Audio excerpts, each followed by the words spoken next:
Hello, my name is Suzanne Johnson. I'm a psychotherapist in Clinton Township, Michigan. However, this video is separate from my private practice. I'm making it in hopes to helping other people love themselves more. For today, I'm reviewing the book, Love Yourself Like Your Life Depends on It. In summer 2022, I'm recording this January 1st, 2023. But in the summer, YouTube said, maybe you would like to listen to this audiobook. And I took one look at this title and I thought, wow, of course I would like to listen to this. This is so true. Our life does depend on if we love ourselves or if we don't.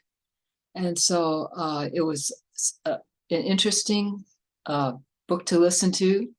I just did it while I was doing chores and going for walks. But the author, Kamal Ravikant, has an interesting background. He's meditated with monks. He's walked the 550-mile hike in Spain. He served in the army as an infantry soldier, and he said he co-founded several companies.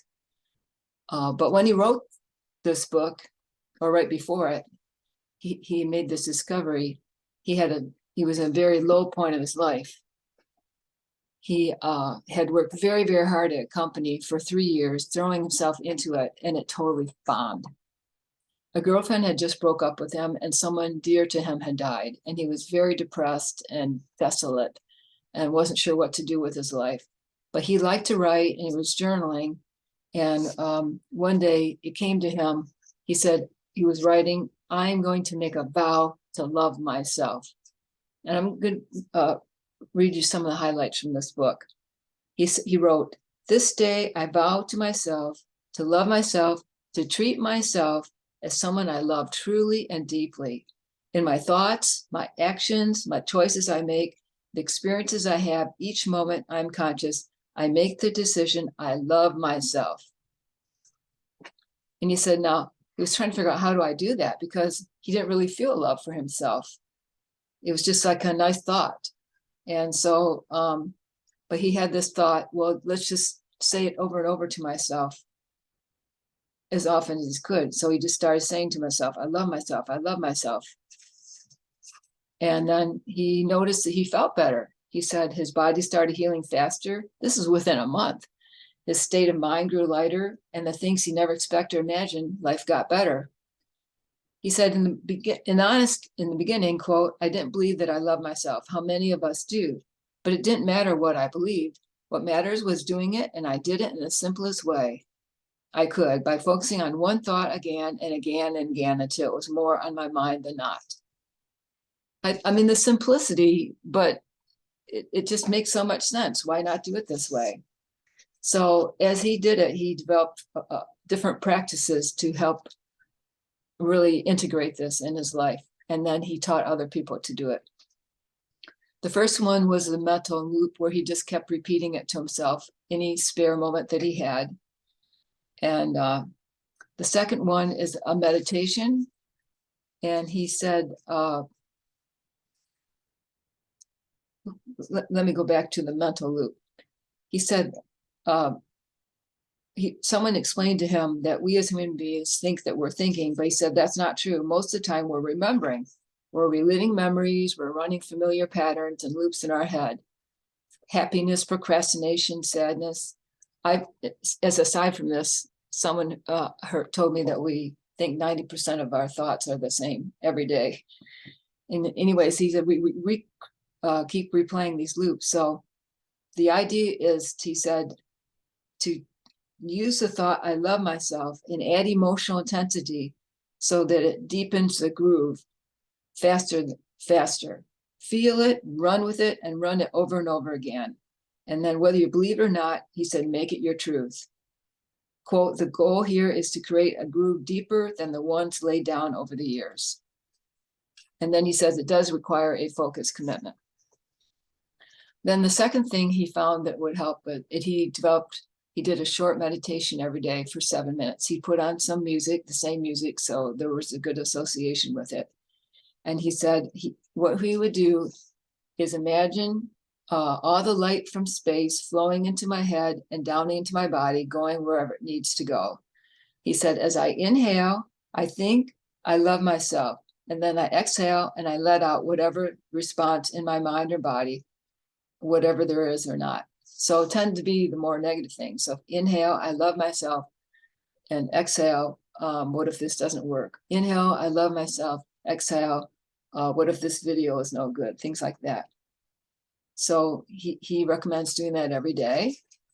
And then the third one he recommends is to be in front of a mirror and stand there, nose only a few inches away from the mirror, relax, and say, look into your eyes and say, I love myself, over and over.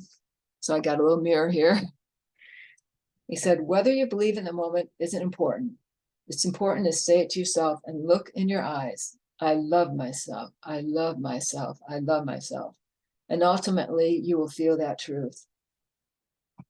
Now, I don't know if everyone will really be able to feel comfortable doing this. So I'm suggesting you might, if you want, change the words to, I have kindness from you. I have kindness for you. I have kind regard for you. Try it different ways. And then the next, the last one, and this is my favorite, is he called it the one question. And that is when you're feeling angst or you're in the midst of things and you're not sure what to do, indecisive or not getting along with someone, he recommend to ask yourself this question, quote, if I love myself truly and deeply, would I let myself experience this? End of quote. He said the answer was always a no. He felt this question works beautifully. He says, rather than solving the emotion or trying not to feel it, I would just return to the one true thing in my head. I love myself. I love myself. I love myself. Now, I myself prefer the question of what would I do in this situation if I love myself?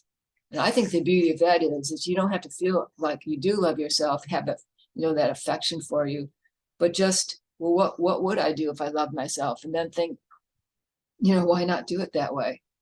Now, he didn't include of the 4 practices something about forgiveness, and he did write about forgiveness, where he found that he just wrote down everything that he didn't forgive himself for, and then he decided to tear up that piece of paper and forgive himself. So he gives more personal examples. And at the end, he talks about a breakup with a girlfriend, and I kind of thought he went on about that. It's not my favorite part of the book. But the first part of the book, I think, is very good, very simple. And I can't say I've really done the exercises every day myself. I've done them some. But even just listening to the book has changed my life. And then I don't usually read, but I thought this is such a profound book. I did buy the book and I've read part of it. I think the most important part. And I hope it's something that you might consider. I will link the audiobook to this book below this video. And then I listened to some videos with the author, which I thought was interesting and really reinforced the meaning of the book. So that's the end of my short review. I hope it was helpful. And if you have any thoughts related to it, please comment below. And I hope you have a great year 2023 and the years after that, if you're listening to it after that, this video after that.